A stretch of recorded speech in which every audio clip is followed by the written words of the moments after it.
to another shocking demonstration. This shocking news is going to blow a lot of y'all minds. Shocking news. Busta Rhymes has been exposed as a transformer. Y'all all know what transformer means. Also, Stephen A. Smith and co-host Molly's relationship has been exposed. Now, I must say, over here, it's not breaking news, but what we do over here is we get to the bottom of the news, the events that have taken place, and we bring y'all the shocking news of the whole ordeal. Now, this Busta situation, it's been around. Yes, it's been around. I'm not sure if many of you are familiar with the Busta Rhymes being a transformer, but it's been around. So what we're going to do in this demonstration is we're going to break it down. We're going to get to the meat. We're going to get to the core of this Busta Rhymes being a transformer. Also, the Stephen A. and the Molly relationship or relations or whatever you want to call it. That's also been around for a few, but we're going to break it down as well. But before I get started with this demonstration, let me read my disclaimer. Copyright disclaimer under Section 107 of the Copyright Act of 1976. Allowance is made for fair use for purposes such as criticism, comment, news reporting, scholarship, and research. Everything that you hear in this video that I call a demonstration is for entertainment and educational purposes only. What you're about to hear is only allegedly. All right? So I want everybody to keep that in mind. This is for entertainment and educational purposes only. What you're about to hear is only allegedly. Salute to my replay gang. I appreciate everybody for watching my demonstrations on the replay. Salute to everybody that's watching from the clouds and in the bushes. Definitely, I got to salute my moderators. Salute you, him, and her. Salute the whole Rock Squad. Salute to all my new subscribers. The new subscribers are just pouring in. I'm like close to 500 new subscribers in less than a month. So y'all know how we do over here. We don't waste a lot of time. We get to the bottom and we break down and we bring y'all the shocking news of these events. I see everybody down there. Salute Mel. Salute Beautiful Nightmare. Salute 80s Baby. Salute Raw. Salute Miss Groovy. Salute Leslie. Salute Lisa Lee. Salute It's Me, Lisa Lee. Salute Marie. Appreciate everybody for pulling up. Salute Positive Vibes. I see y'all. Positive Vibes and Beautiful Nightmare. I have to give them two a big welcome because, you know, Positive Vibes and Beautiful Nightmare, they're just these wonderful and great people. So a big salute and a big shout out to Positive Vibes and Beautiful Nightmare. Now, drop a one if y'all have heard whether rumors or accusations or allegations. Drop a one if y'all have heard Busta Rhymes gets down like that. Salute Miss MJB. Salute Miss MJB. And we're not here to judge no one. We're not here to judge Busta Bus. You know, I still listen to his music, regardless of what. You know, I think Busta Rhymes go down in history in the top 50 great MCs, great rappers. But we're just here to bring some light on what's been going on with Busta and his sexual behaviors. Salute Londa, salute Londa. Now, I've been heard about it. I've heard about it. Now, let me just give y'all some facts. Now, this is some facts. This is a fact for y'all. Now, when P. Diddy first hit the scene back in the 90s, Busta, along with your Fat Joes and along with the other strictly hip hoppers, they had a problem with P. Diddy. They were always sneak dissing P. Diddy on his raps, on their raps. Because a lot of people think that the drill rappers messed up hip hop. A lot of people think that the down south rappers messed up hip hop. No.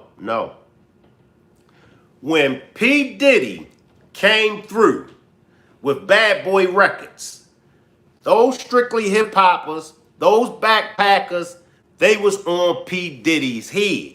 Because before P. Diddy's era, the New York rappers, they were rapping grimy. They were dressing grimy. I mean, they were straight grimy rappers. That era was known as the underground or strictly hip hop. Now, when P. Diddy come through with the shiny suits, popping the champagne bottles, sampling the old music from the Motown era, Busta and the rest of those strictly hip hoppers, they had a big problem with P. Diddy, right? But what happened? Eventually, and this is something that I want y'all to keep in mind. Salute Monica, salute Monica. Eventually, those strictly hip hoppers, those backpackers, Busta Rhymes, they started to do what? They started to have P. Diddy remix some of their songs. They started attending, yes, some P. Diddy's parties. Oh yeah, Busta was one of the main hip hoppers that was attending the P. Diddy parties. Busta did the remix joint Pastor Cavassier with P. Diddy. Remember? So how is it that 1 minute you are downplaying P. Diddy, 1 minute you are making diss records about P. Diddy and the way how he changed hip hop, the way how he messed up hip hop, and can we just bring hip hop back? But then you on records with P. Diddy. Not only are you on records with P. Diddy, you're at the P. Diddy parties. Now, I know some of y'all might say, but Shank,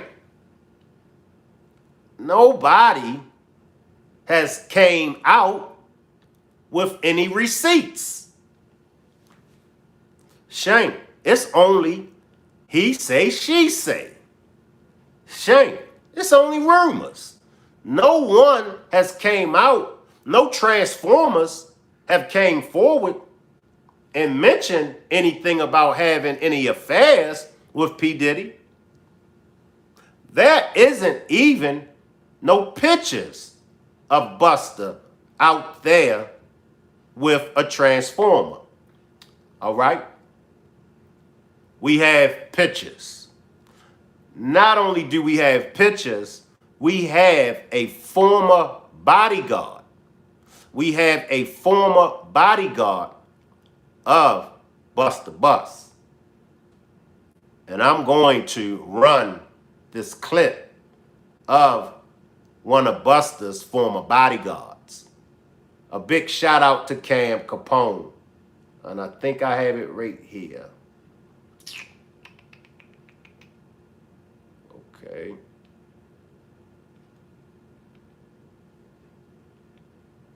So that's food for thought.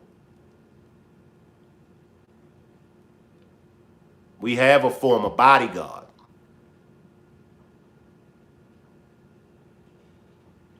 And I remember the DMX. I remember DMX and a lot of other rappers and a lot of other people from hip hop back in those days was also mentioning Busta's name as far as being a transformer. But y'all know how we do over here in the Rock Squad? We produce receipts. And who else would know? Well, I'm not going to say who else would know, but I think the bodyguards are credible people. Salute Bronze, Flat Power, salute Michelle.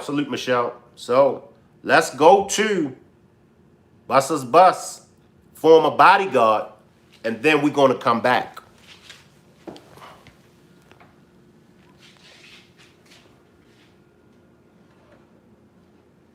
And once again, a big shout out to Cam Capone.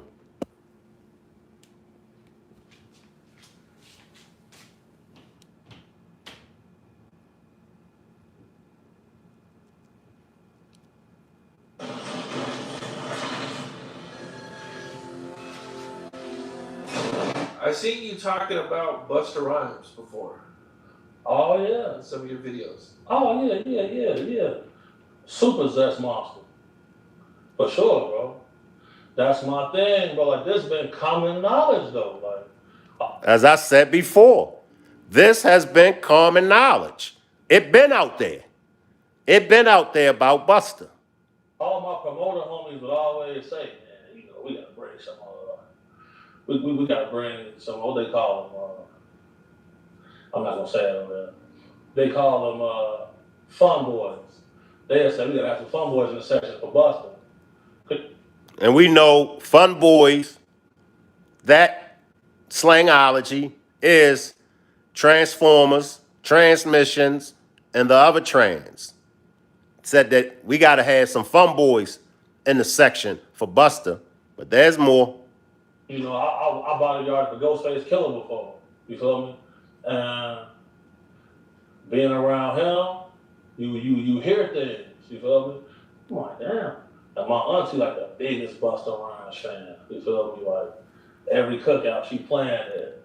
All his little fast rapping, all of that. Him and Craig Mack playing that, bro. On my soul, I'm out with a group of people. At this time, I was with Don Benjamin. You familiar with him? No, never heard of him. Model dude, like a model guy. He was doing like some rapping and stuff. His name Don Benjamin. I'm out with Don Benjamin. And the club we ended up going to, Busta Rhymes in there. So it was a little lawyer guy that was with us. And the little lawyer guy we was with, you know, he was a gay dude, super cool, feel me, good guy.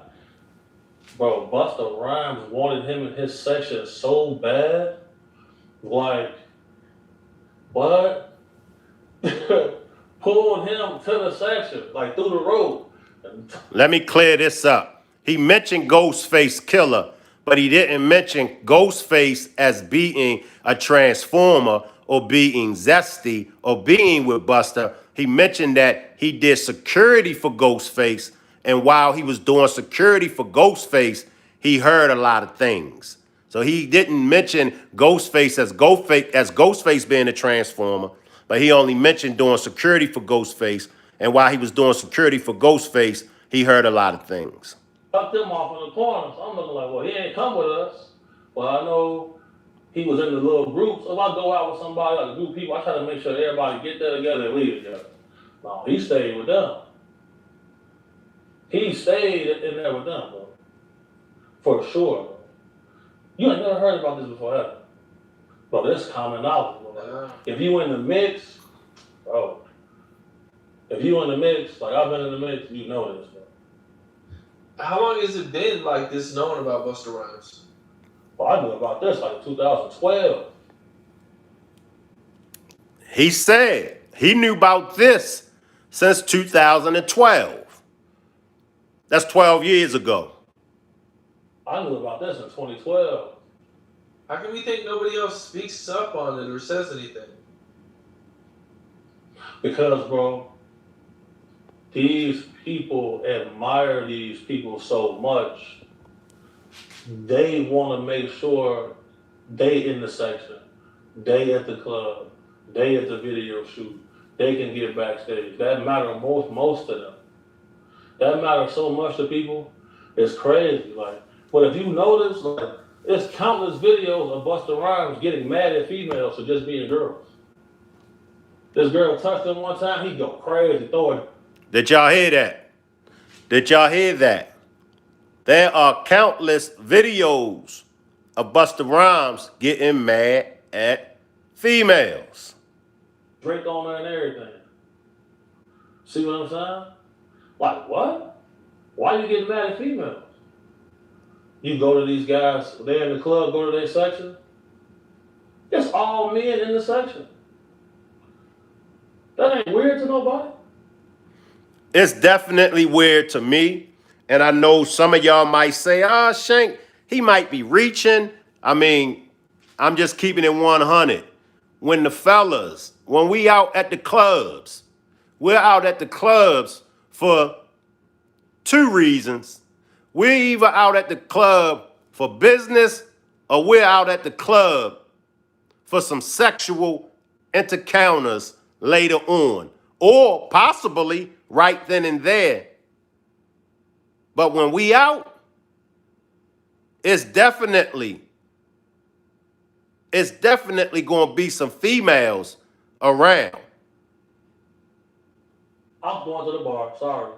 Text me if it gets dangerous.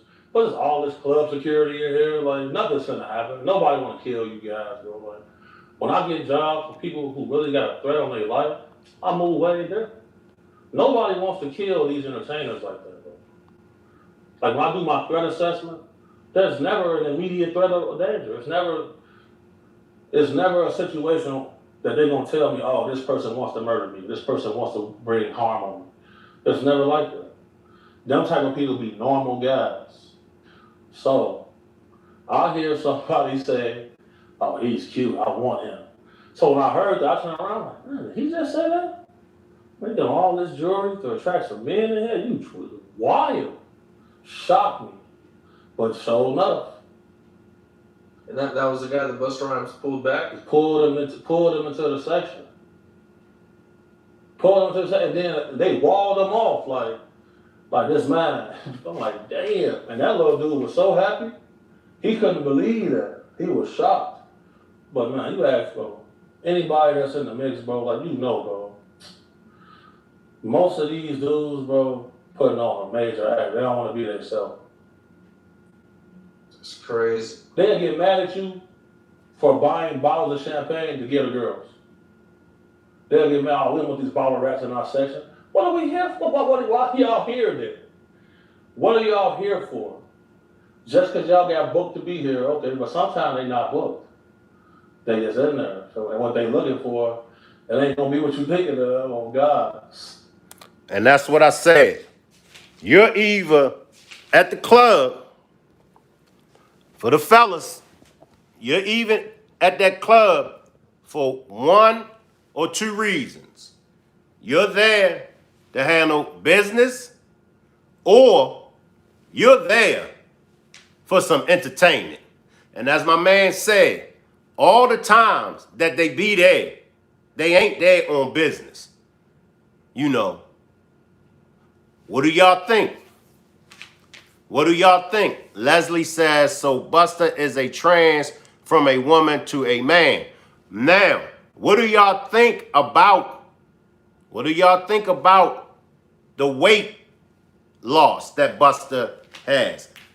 Do y'all think anything fishy with that? Me, I don't think so. But one thing that I'm learning with all of this that has been coming out about our favorite rappers, our favorite celebrities, we don't know what to think now. We don't know what to say. And as Miss MJB says, wow, my era of hip hop is gonna be tarnishing. Positive Vibe says he definitely looks like he could be a trans. I mean, when you look at Busta now, when you look at him, you like, Ross says, I'm curious. When was Busta supposed to have had his change? He been around forever. Right. Now, I was a big fan of Busta. Still am. Now, let's go back to Busta's career. Now, Busta Rhymes started out with the rap group Leaders of the New School. It was Busta, Brown, and Dino. I think Dino, but it was three of them. And Busta was in the group. They had the song, It's Just Another Case of That OPT, whatever. Y'all know I forgot, but y'all remember, y'all know what I'm talking about. And says, what? This crazy to me. Remember when he was yoked on them roids, right? So he started out in the rap group, Leaders of the New School. Okay? Then, I think a couple years later, he went solo. So for all of y'all that don't know, Busta started in a rap group called the Leaders of the New School. When we finish this demonstration, Google it and you will see. So he started out with the Leaders of the New School. Then he went solo. Now when he went solo, he was what was known as a backpack rapper. He was what is known as strictly hip hop. He falls in the category of strictly hip hop. What does strictly hip hop mean? Well, the strictly hip hoppers, they rap about the grimy things. Like when you go back to that era, they wasn't rapping about popping champagne. They wasn't rapping about money. See, now when P. Diddy came along, this is what really, if you ask me, this is what really messed up hip hop. P. Diddy. And those backpackers, those strictly hip hoppers, Busta Rhymes, used to sneak diss P. Diddy and used to talk cold cash about P. Diddy. Right? So Busta Rhymes is a strictly hip hopper. He a backpacker. He rapping, you know, the underground stuff. He's rapping about lyrics. He's what they call rapping metaphors. You know, like how Eminem rap. You know, like Eminem don't rap about popping bottles and, you know, getting girls and stuff like that. And that's how Busta used to rap. Busta didn't rap about getting girls and stuff like that. He rapped about splitting your dome piece down the middle, taking elbow and scratching your forehead and leaving a mark on your forehead. You know, he rapped about beats. He rapped about funky beats. That's how he rapped. But his transformation, salute politicking, salute St. Louis in the building, salute St. Louis in the building. He rapped the underground. Now, when he got with P. Diddy, and believe it or not, Busta was at a lot of them P. Diddy parties. And it all makes sense. Because when I first heard the Pastor Cavassier, and I said, what is Busta doing on a track with P. Diddy? See, It's this how I look at it. If this person is dragging that person name for filth, and then you see them all in the videos, you see them on records together, not to say that it's not business, because it could have been business, you know, but it makes you wonder. That's all I'm saying. It makes you wonder. And as I said before, I know for some of you all, this is your first time hearing these accusations, but they've been out there. Miss MJB says they were grimy and sexy all at the same time. And says he just lost a gang of weight on Ozempic. Yes, yes. Ross says, I feel like some of these exposers are the real flip-floppers. Let's talk about that. Do y'all think when these bodyguards come out, do y'all think that the bodyguards are hating? Let's cover that. Let's cover that. Do y'all think it's a possibility that the security guard is just hating?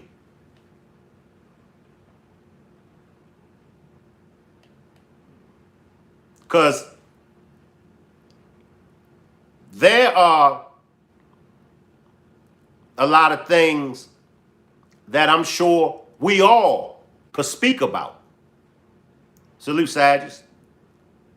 Now, the question, if Busta wasn't Busta, if Busta was just a no-name rapper, do y'all think the security guard would be coming out speaking on this? If P. Diddy was just an unknown rapper, do you think Gene Deal would be coming out speaking on P. Diddy? Like,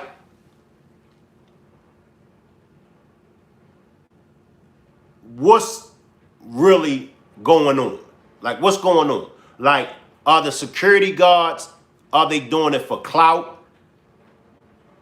Are they doing it for views? Because, I mean, let's just be honest. Let's be honest. I'm sure, my man, I'm sure he got paid. He got paid to go on Cam Capone's podcast. He got paid. And especially with what he revealed, I'm sure his email is flooded. I'm sure he's been getting phone calls. I'm sure that there are other content creators, other YouTubers that's trying to get him on their platform as well. Malik, salute Malik. Malik says Diddy couldn't have pulled a bunch of that ish off unless he was rich and famous though. Right. I don't think none of them. I mean, let's just be honest. If P. Diddy didn't have that money, Ross says Gene been talking about Diddy since Big's passing. True. If Diddy didn't have the money, I mean, he wouldn't have been able to have the influence that he had on people, like with the Cassie St. Louis. Okay, Malik, we got St. Louis up in here deep. Shout out to Sexy Red. I got backlash for speaking good on Sexy Red from some folks, but I fucks with Sexy Red. So shout out to Sexy Red and everybody from St. Louis. St. Louis is definitely in the building. Y'all made me forget my train of thought. But, okay, the Cassie video, allegedly P. Diddy gave 50,000 bands or 50 bands, right, to make that video disappear. Now, if he didn't offer, if he didn't have the money, then he wouldn't have been able to get away for the 8 years when that event took place. So definitely the money plays a major role. Salute, Miss Callie. I see you, Miss Callie. Hope you're doing all right, Miss Callie. Appreciate you for pulling up, Miss Callie. Salute, Miss Callie. Let me see. Let me grab some comments. I don't mean to skip over nobody's comment, but the chat moving fast. If y'all would like a comment to be read, if y'all have a question for me, just get a super chat. I answer all super chats. I acknowledge all super chats. Hit the $ symbol and it'll allow you to purchase a super chat, and then just put in the super chat what you want me to answer or what you want to get across to me. When the chat is moving fast or when I'm into the demonstration, I don't see the comments. Marie says, Malik, please, okay.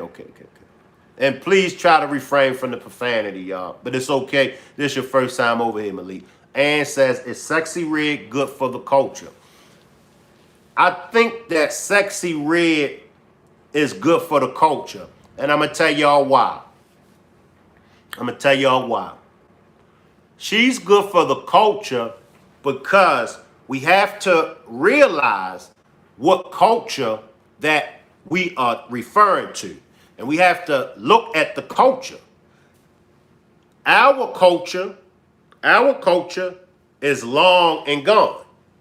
The culture that I came up in, it's long and gone. That culture is no longer here. So what we're trying to do with Sexy Red and Glorilla and the rest of, those rappers, we're trying to fit them in our culture.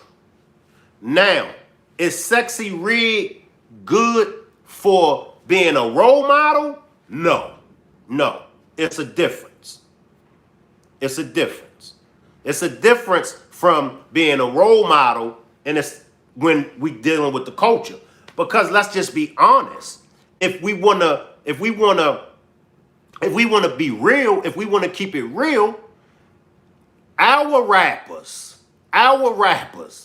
was not role models. And this is when I talk to the old heads. This is when I talk to everybody was back in them days.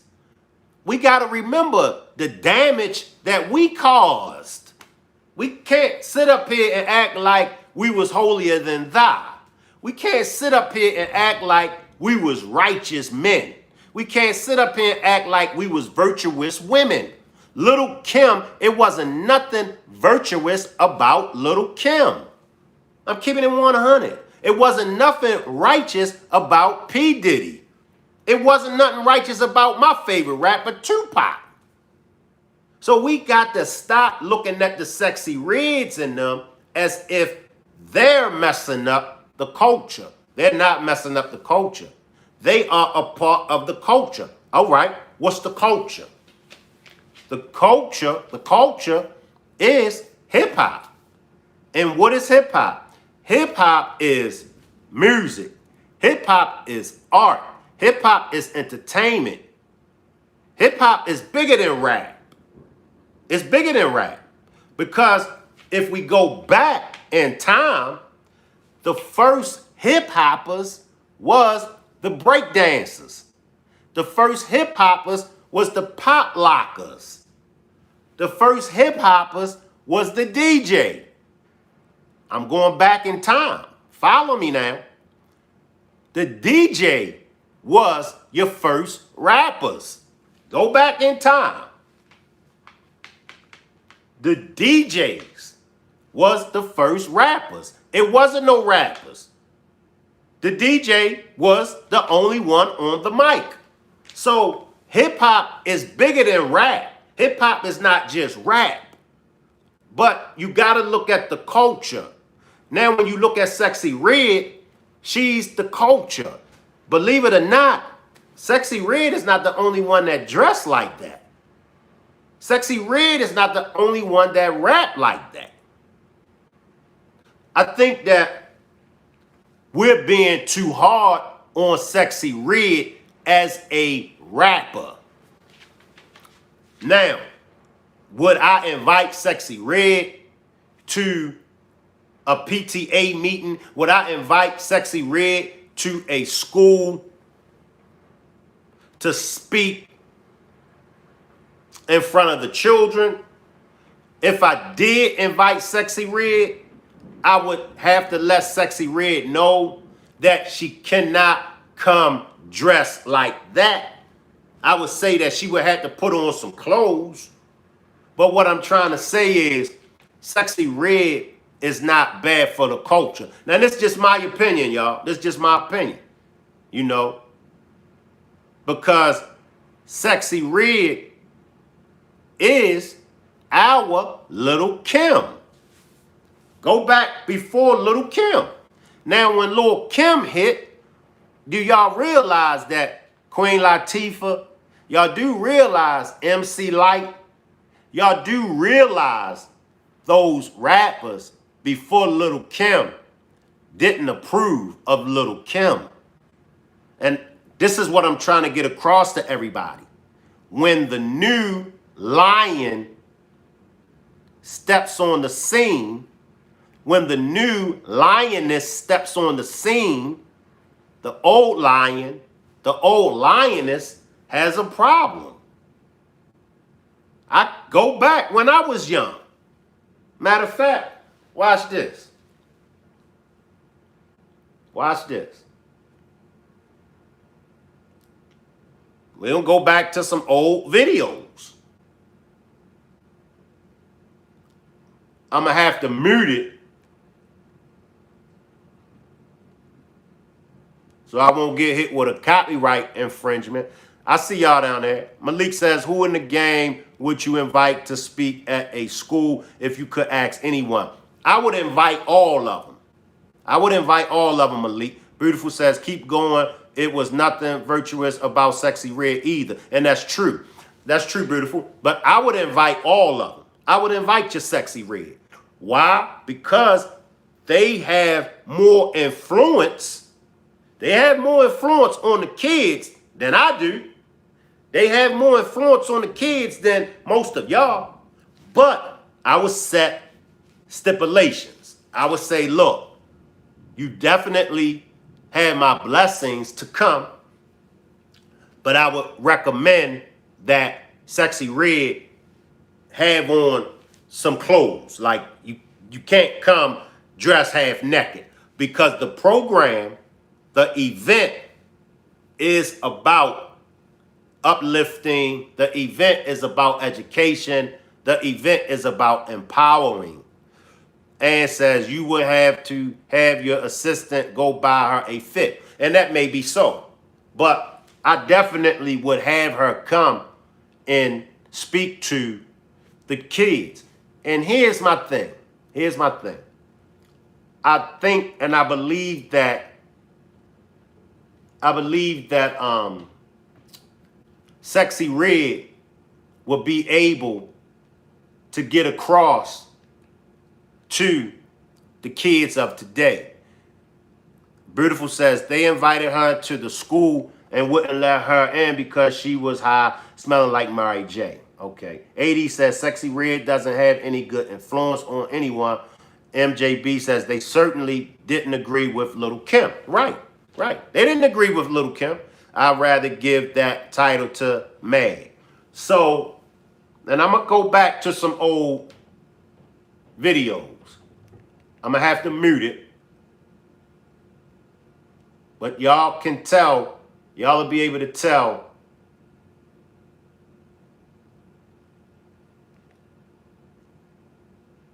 what's going on.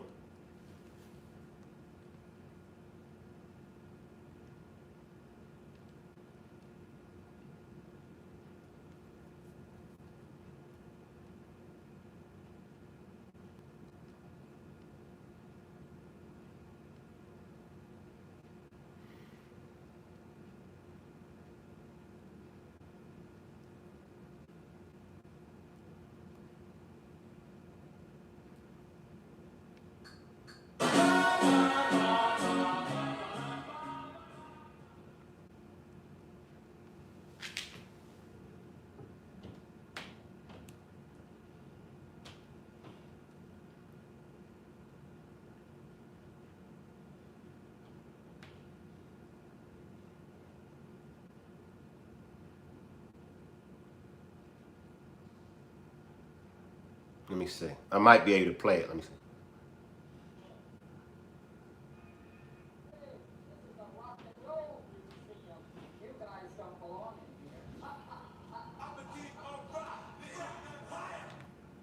Now this is Run DMC, King of Rock. I can play the intro. I'm gonna play y'all the intro.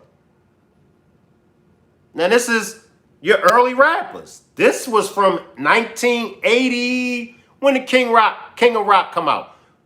84? 85? So the same thing that the Sexy Rigs is experiencing, the same thing that the drill rappers are experiencing, all of the rappers experienced it. This is the beginning of the King of Rock. Now listen. What he say? Help me out, Rock Squad. This is a Rock and Roll Hall of Fame. You guys don't belong in here. Okay, 1985. Now this is 1985 rappers going through the same thing that the rappers today go through. There's more. There's more.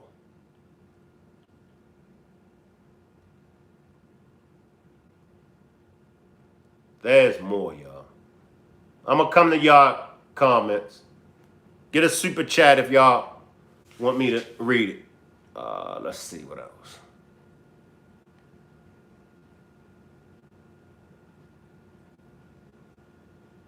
My mother, my aunts and them, they hated rap. They hated Run DMC and them.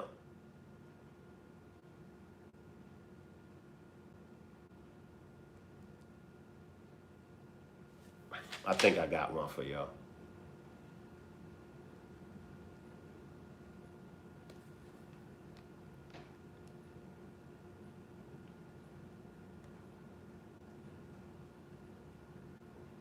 Okay. Y'all remember in the movie House Party? Who seen House Party? And remember the scene when they was chasing Kid? And remember when Kid went to the old folks party?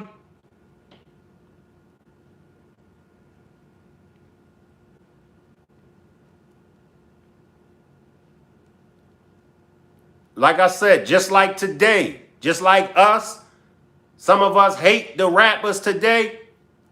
That's how it was back then.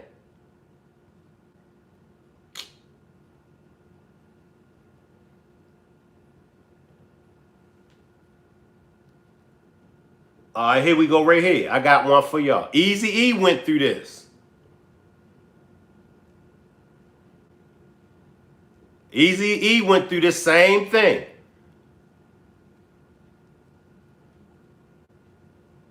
Sir Mix-a-Lot. It's so many, y'all.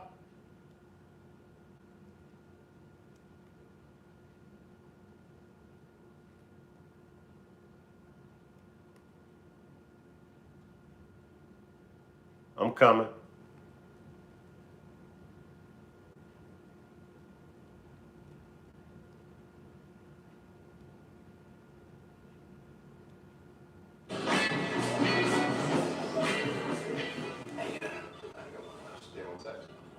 Sexy Red is a rapper. All right, watch what Easy go through, y'all. Watch, Eazy-E gonna go through the same thing. They wasn't trying to play rap. They wasn't trying to play it. Watch this. And then we gonna go to Sir Mix-a-Lot. This Eazy-E, easier said than done. Watch this.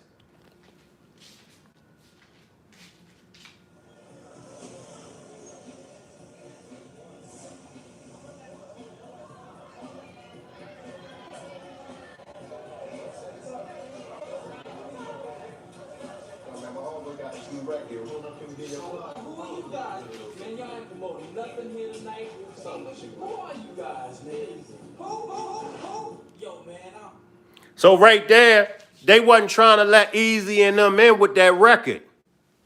He asked them, "Who is you guys?" They wasn't trying. They wasn't getting down with rap. This is how far what's going on today. This is how far it go back. I'm going to go to Sir Mix-a-Lot.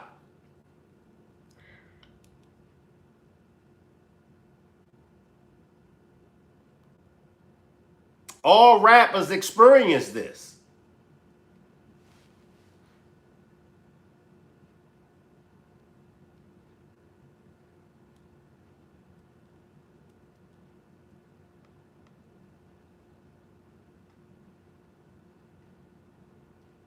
All of the rappers experience this.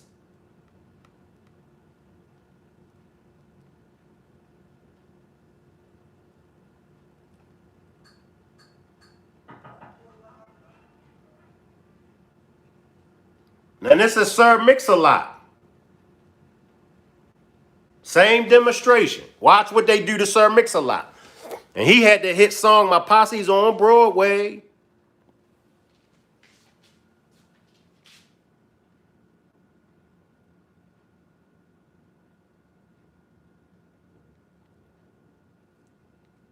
Say? What'd he say? What my man say to Sir Mix-a-Lot? We don't play rap music. We play real music here. Yes or no? Same demonstration, y'all. Same thing. Same thing that the artists, same thing that the rappers are going through today. Same thing they were going through back then. The generation before them did not approve of their music. Now, for us, for me, I'm like 4 generations behind Sexy Red. You know, most of us are like 4 generations behind Sexy Red. So we really don't even have a leg to stand on. We really don't. Our time in the sun has been gone. Our time has been gone. I'll say it again. We being too hard on the rappers of today. We being too hard on these rappers. If you want to be mad at Sexy Red, all you got to do is backtrack. Who started those females rapping like that? Last time I checked was who? Little Kim. Watch this. Watch this.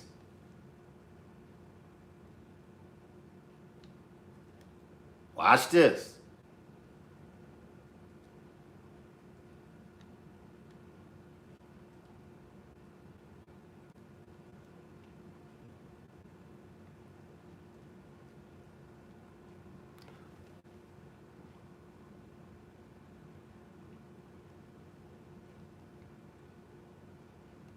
Watch this. Remember, y'all, if you want to be mad at Sexy Red, you got to be mad at Little Kim. She started it.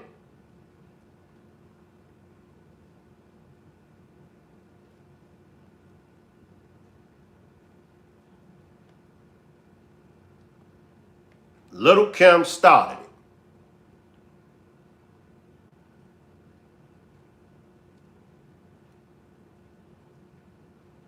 So are we mad at Little Kim? Are we going to come for Little Kim?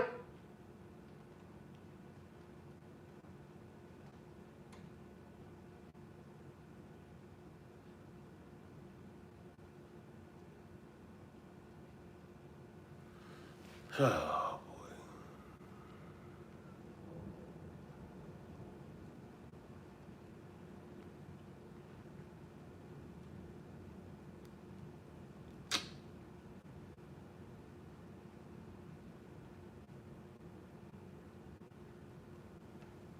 Hold up, y'all.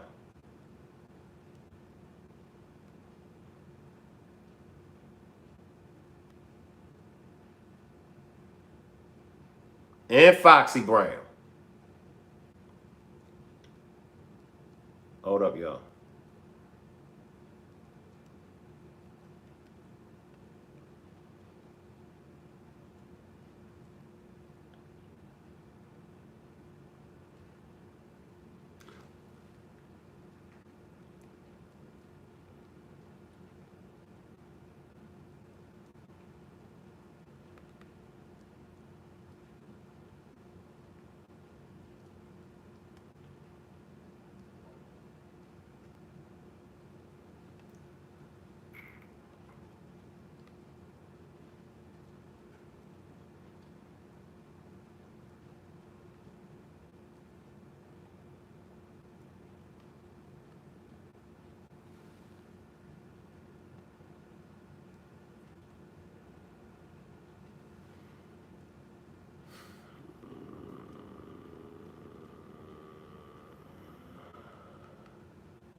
But y'all know the video that I'm talking about.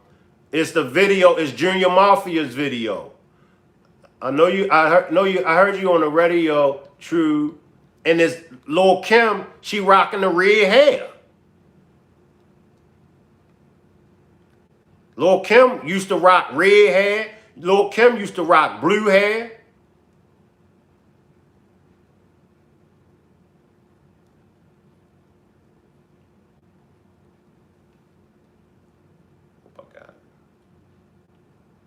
All right, watch this. Watch this, y'all. Remember, we going back into time. We going back into time.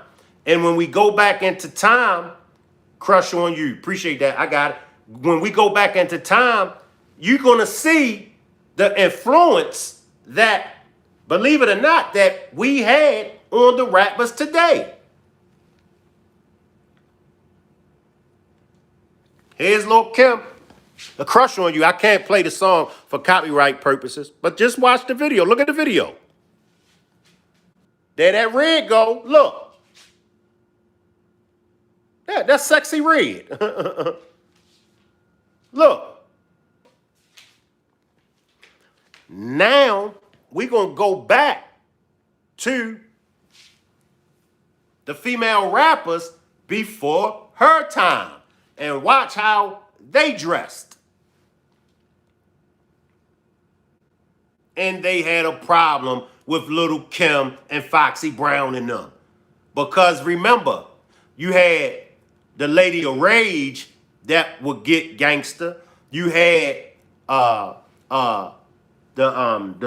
rapper, the female rapper that just passed, the one from Detroit.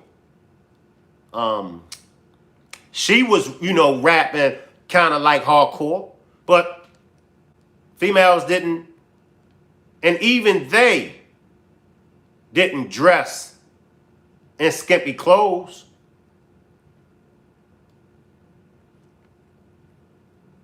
Now we're going to go to Queen Latifah.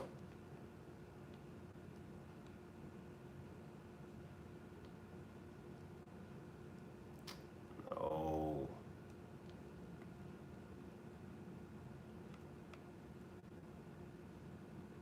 The Boss. Appreciate you, James. Now, y'all seen Lil Kim. Now, this was what, 1994, 95, 96, 97? This was the 90s.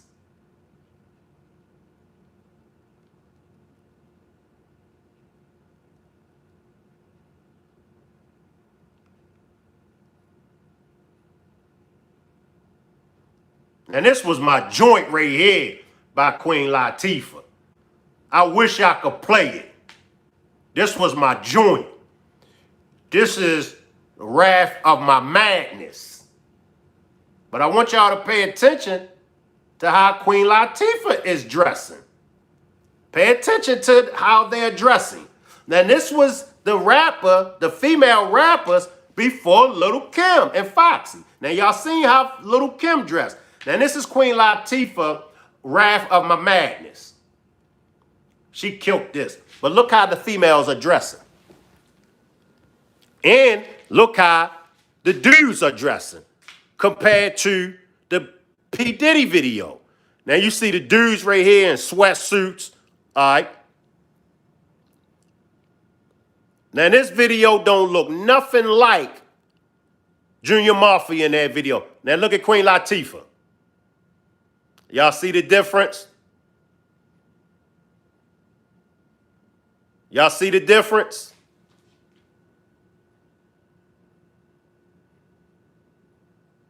Y'all see the difference? Man, they was killing it. Look at them. Look at it. Y'all see the dancers? The dancers was different. The rappers was, look what Queen Latifah got on. Now, this is Queen Latifah. Bad. Wrath of My Madness. See?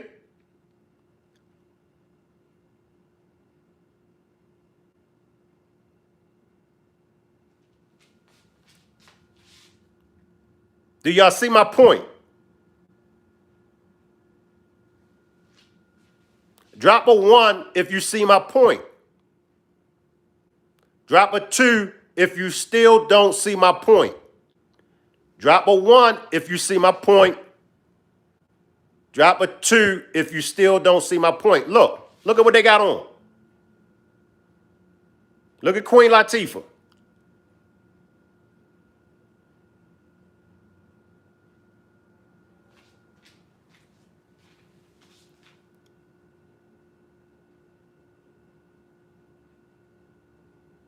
Yes, they were wearing baggy clothes.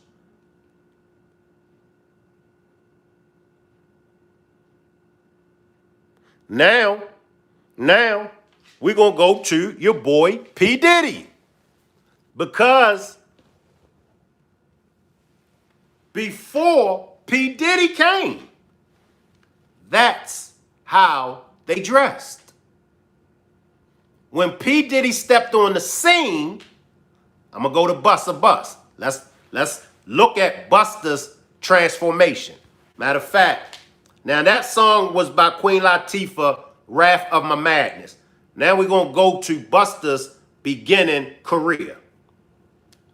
Remember I told y'all Busta belonged to a group called the Leaders of the New School.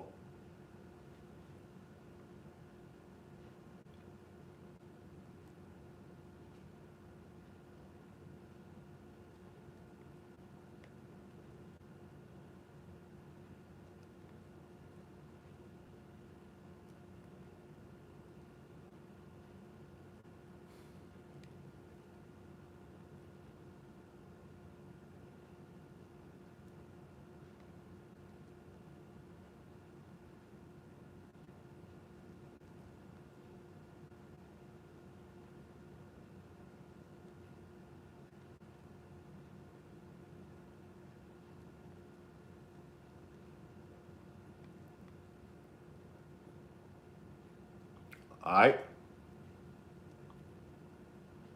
It's just another case of that PTA. Now here's Busta in his debut. This is Busta's beginning career. Now watch how Busta transformed. All right. Here's Busta Rhymes with his group, Leaders of the New School. And this video is Case of the PTA. Check out Busta.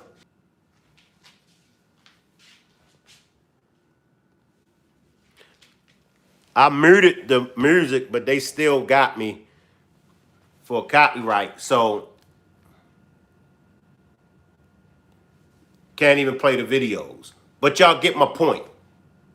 Y'all get my point. Now, like I said, now when P. Diddy come along, P. Diddy comes along with the sampling. P. Diddy comes along with the suits, the shiny suits, the fancy cars, the money. Moni Love, remember Moni Love? She looked it like a tomboy. Now, and we're going to come back. We're going to come back, but how many of y'all have been following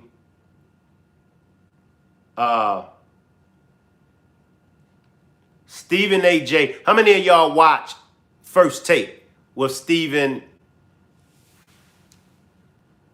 A. Smith and Molly? Drop a 1 if y'all watch First Take.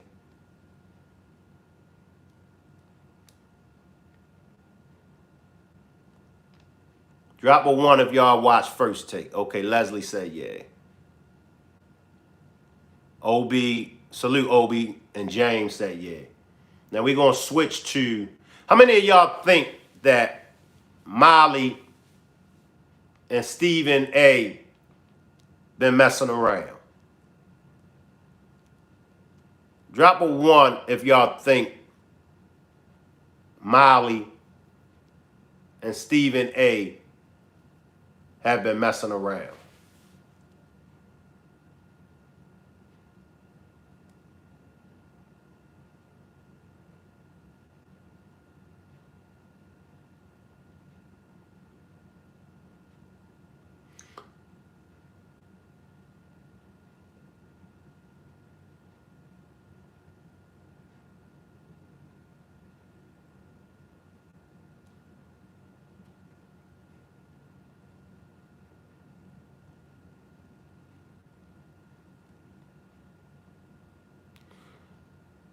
So this is a little bit on what Stephen A.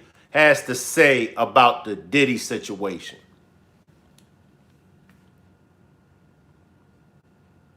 Then I'm going to bring in Molly. But this is, yeah, that was Jalen's Rose wife. But this is Stephen A. Right into it, because as the days have gone by, particularly this weekend, you knew what I talked about this last Friday. You knew what I talked about just a few days ago in regards to P. Diddy. Well, guess what? There's more. Because last Friday, on this very show, I responded to the shocking, the stunning, the reprehensible video that CNN released showing P. Diddy physically assaulting his then-girlfriend, Cassie Ventura. It happened in 2016 in the hallway of a now-closed Intercontinental Hotel in Century City, California, right by Avenue of the Stars. The video is frankly shocking, appalling, and obviously it sent reverberations throughout the world over Diddy's physical and emotional abuse of a young lady. I'm one of many people who spoke out against the violence we all witnessed this past weekend. Diddy eventually responded to the CNN video this Sunday morning. Before I go into anything else, before I say anything else, I got several pieces of sound and footage I'm going to show you. The first was going to be P. Diddy in his apology. Take a look. It's so difficult to reflect on the darkest times in your life. Sometimes you gotta do that. I was fucked up. I hit rock bottom. But I made no excuses. My behavior on that video is inexcusable. I take full responsibility for my actions in that video. I'm disgusted. I was disgusted then when I did it, I'm disgusted now. I went and I sought out professional help. Got to go into therapy, going to rehab. Had to ask God for his mercy and grace.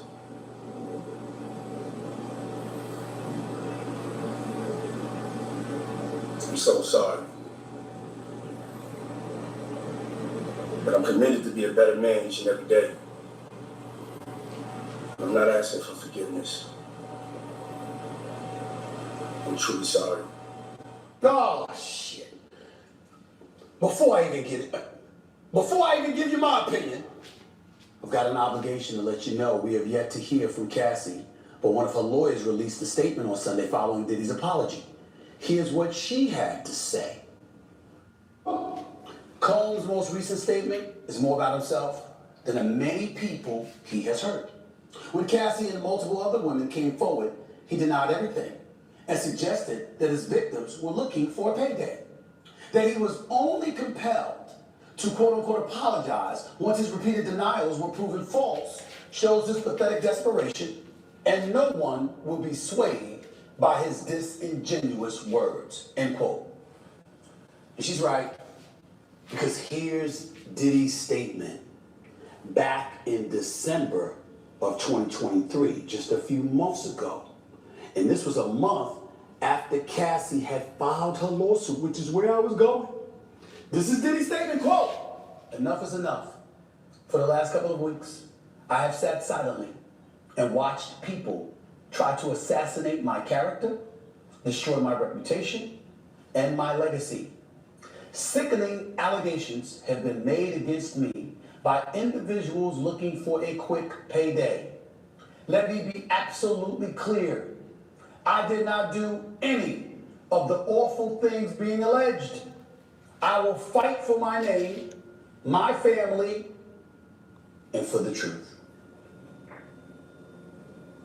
That's where I was going. Because I want to know first and foremost who the hell was the PR person or the advisor or somebody who was dumb enough to tell him to do that bullshit video. It's just dumb. Just dumb. But I'll get into all of that in a minute. Because before I go any further into my opinion, I want to show that of another person who spoke out. The one and only Ryan Clark, football analyst extraordinaire, who had this to say on his very, very, very popular podcast, The Pivot. The first thing, and we need to be honest, like Sean Combs is a bitch. Yeah. Right? And I think the men who are around him and knew he was that, they bitches too. I do have two little girls, and we sort of got into the conversation when he was brought up by Floyd Mayweather, and some of the things he was saying is like, no, if he did those things, he's a monster. If he did those things, he should rot in jail. And it's not to say that he should be in a place to where he could never be forgiven. That's between him and God. That's between him and Cassie. But we can look at that as men and say that some things you don't get to come back from. I totally agree. Nobody is right about now happy with Diddy. But I just wanted to play that of Stephen A. So that's Stephen A. Smith, for those that don't know and haven't been, up to par on him. Now I'm going to go to him and Molly. I'll give my perspective later on whether or not him and Molly, if I think him and Molly has, been doing, some things behind the scenes. How do y'all feel? How do y'all feel about it? How do y'all feel about it? You know how people can take things and run with it, I mean, they co-workers.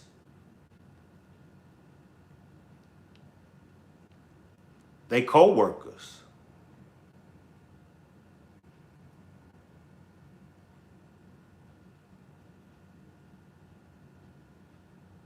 So let's go to a few clips of Stephen and Molly.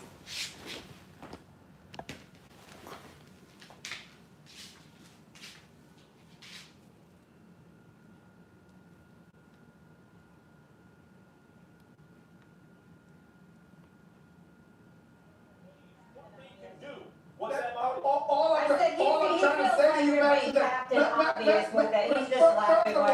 that's all I'm trying to tell you, Max. Is first of all, it's not like you haven't been saying it all year. We've heard you. We know exactly how you feel. Is this coming from the guy? He's talking, Molly, like it's breaking news, and I'm Wait, like, hold on. it's about you going again. Is this coming from the same guy who moments ago somehow shoehorned into his pick of the Warriors the fact that Steph Curry's the greatest shooter of all time and calling me The greatest shooter of all time. But you see the difference?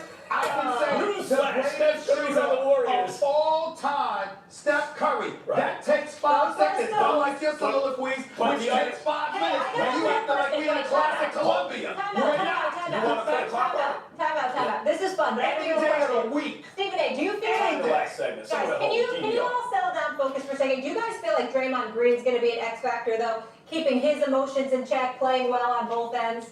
First of all, I'm always focused. Secondly, of course, focus Draymond on Green what is going to Molly's be a saying. factor. Okay, what Molly is saying or what Molly is asking. Because Molly is asking about Draymond Green, who had 20, 12, and 9. Molly. What do y'all think? And of course, there's more. There's more.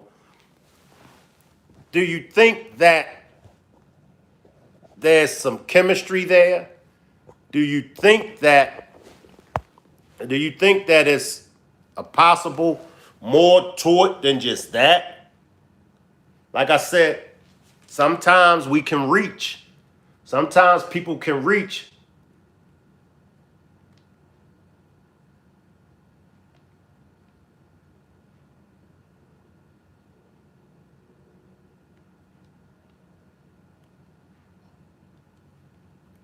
Get to the top. I need you to come from here. When you work with someone who knows a lot. Let's see what we have here.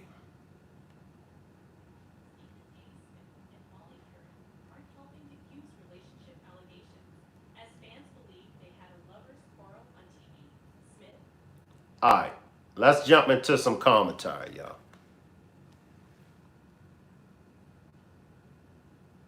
Ann says, why do they even have her there? Men should do sports reviews, shows. It's like a woman trying to get into the manosphere. A lot of people feel like that, Ann. But let's check out this commentary and see if we agree.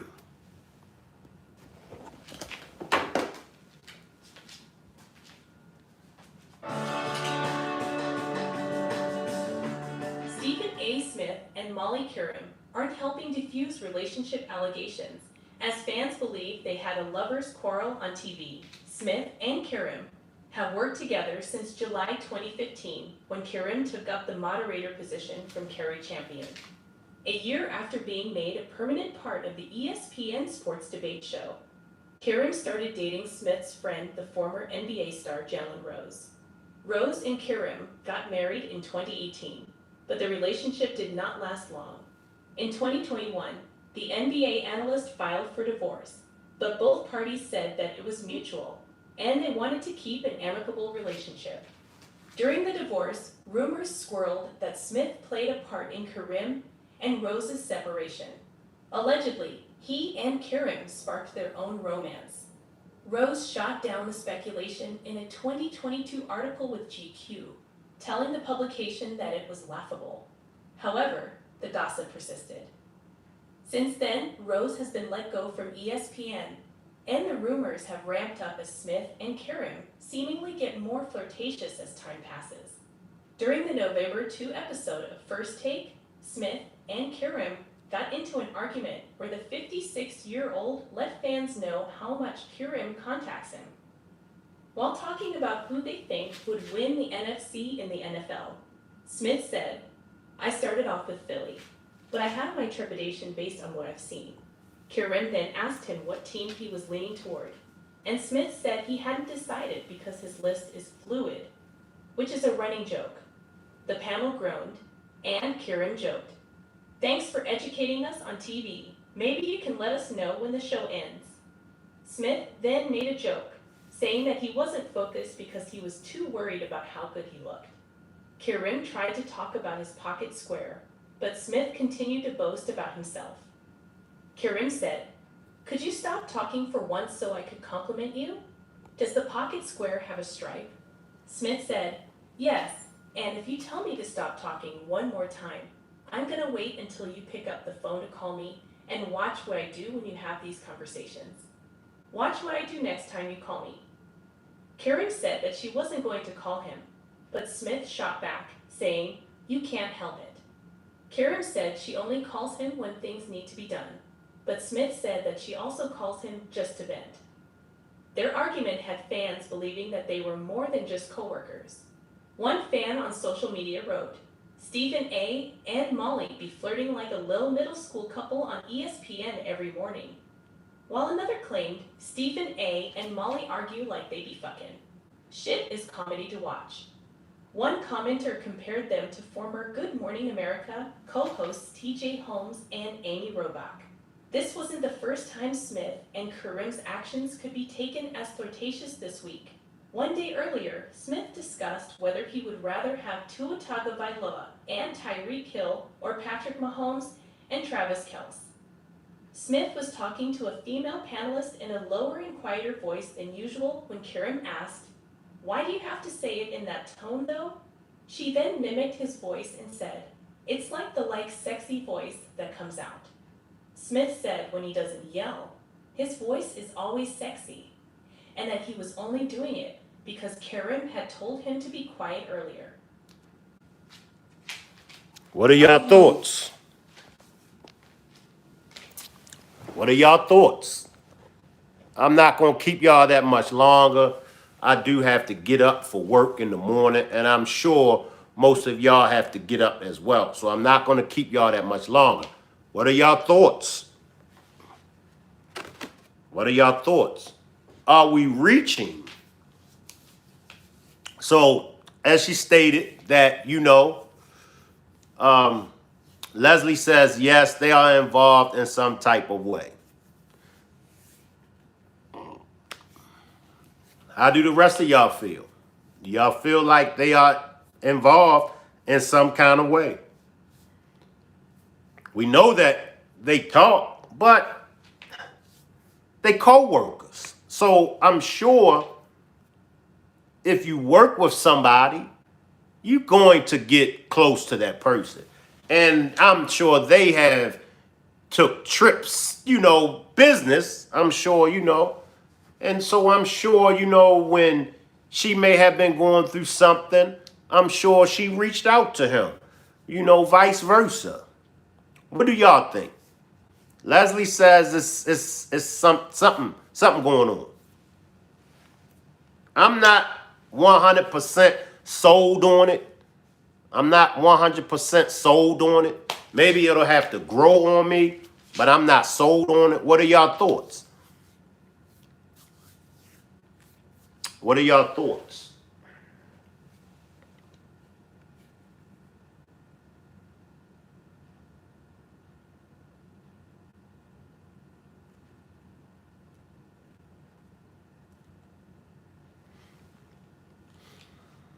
Y'all don't have no thoughts?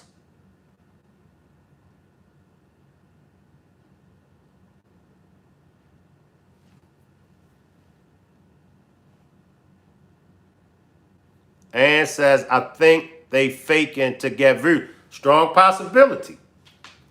Strong possibility.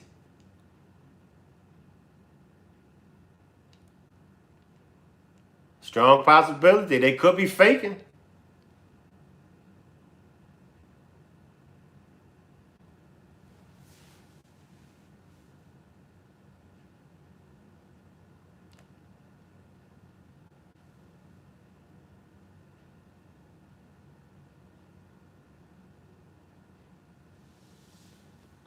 Ann says she seems too young for him, in my opinion.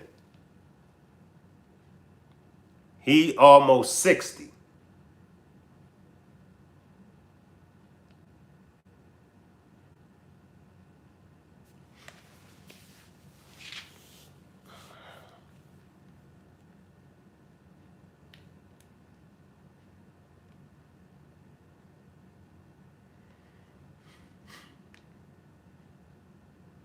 I guess this is going to be something,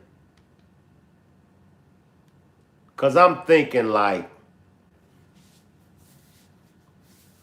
Molly and Steven, but you never know.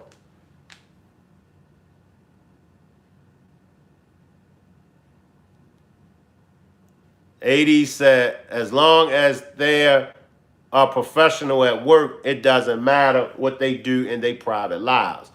True, true.